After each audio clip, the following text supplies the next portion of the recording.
21. Setor de Segurança, na Cultura FM.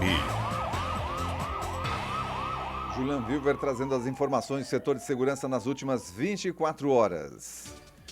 Nas últimas 24 horas tivemos uma ocorrência de destaque aqui na cidade de Timbó, onde a guarnição se deslocou à rua Gustavo Pisque, no Complexo Esportivo de Timbó.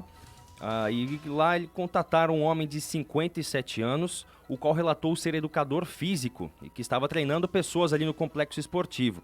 E enquanto ele dava aula, deixou o relógio Polar Vantage V2 e o celular iPhone 8 Plus aí carregando na sala de atletismo. E que próxima então das 19h50 foi até a sala e percebeu que haviam furtado os seus objetos. O fato ocorreu entre o jogo de duas empresas. Essas empresas, segundo o funcionário de uma delas, teriam trocado de roupa ao final do jogo na sala de atletismo. Olha só que situação, hein? E novamente nós noticiando aqui mais um furto na cidade de Timbó, né? Olha aí, um furto de um celular, o iPhone 8, não é barato não, e mais um relógio, com certeza esses relógios aí digitais também, não são baratos, infelizmente, né? Ali durante as Olimpíadas entre empresas estão acontecendo aqui, um furto acontecendo então. É isso aí, um caminhoneiro de Timbó viveu momentos de apuros no estado do Paraná. Um timboense de 57 anos foi vítima de roubo e teve a carga do caminhão levada por bandidos em rodovia de Curitiba, no Paraná. O timboense chegou a ser dado como desaparecido. O caso aconteceu na tarde de terça-feira, dia 9. Os familiares esclareceram que a vítima foi dada como desaparecida no primeiro momento, mas depois que foi largada pelos criminosos, o timboense conseguiu fazer contato com a família em Timbó e já está em casa então desde ontem, quarta-feira, dia 10.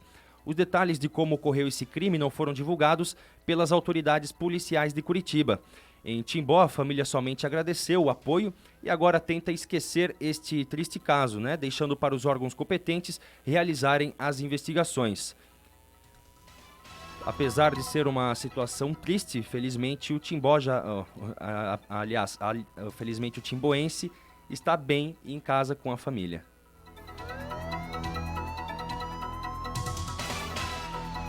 Justiça de São Paulo nega pedido de transferência do menino Nicolas para Santa Catarina.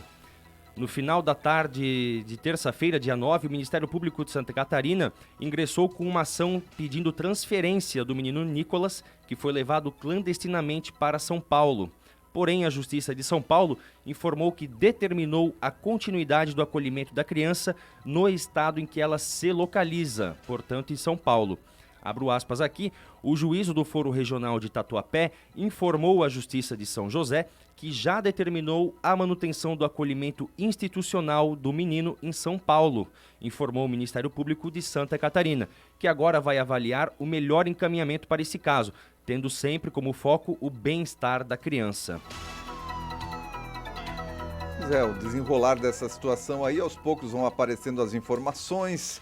O que se sabe até o momento é que a mãe teve algum problema de saúde que foi parar na UTI, que pode ser um problema causado por ela própria. E na sequência, essa criança foi levada para São Paulo com um carro com placas falsificadas.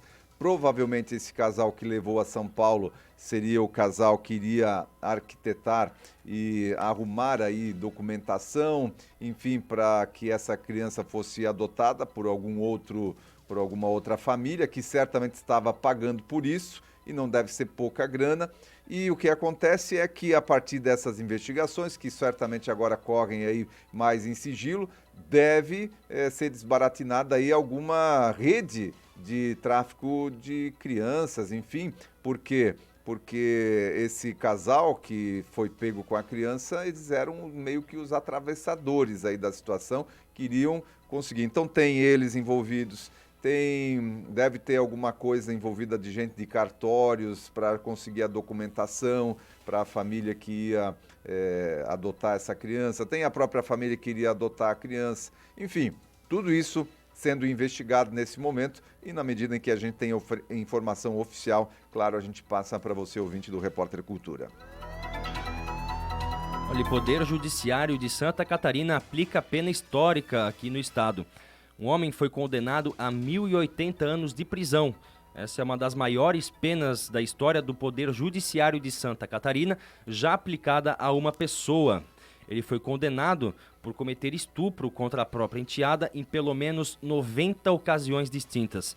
O criminoso foi preso em flagrante depois de ter sido surpreendido pela mãe da criança. O caso ocorria no norte do estado. A violência, que iniciou no ano de 2019, quando a menina tinha apenas 8 anos de idade, perdurou até esse ano, de 2023. Para cometer esse crime absurdo, ele aproveitava da condição de vulnerabilidade da criança, em decorrência da pouca idade e também por ser padrasto dela, que lhe permitia ficar sozinho com a criança.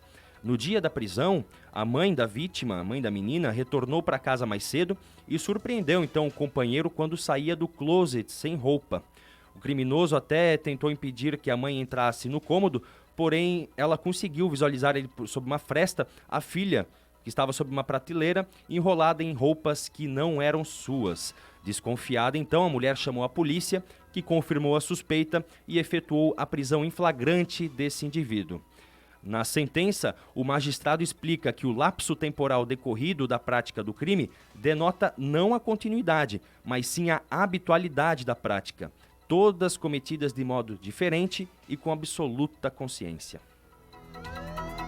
Pois é, 1.080 anos. A gente sabe que ele não vai ficar 1.080 anos na cadeia, até porque não consegue. Mas também não vai ser perpétua a permanência dele lá na cadeia. O máximo é 30 anos que alguém pega de prisão aqui no nosso país. O que acontece é que com uma pena tão severa assim, ele não vai ter aquelas progressões, possivelmente, Possivelmente não vai ter aquelas progressões de pena, não vai ter redução, ele vai cumprir exatamente os 30 anos, aí, que é o máximo que alguém pode ficar em regime fechado aqui no nosso país. Mas tem mais é que pagar mesmo, e certamente com a pecha, com o rótulo de estuprador, a gente sabe o que vai acontecer com ele durante esses 30 anos aí na cadeia.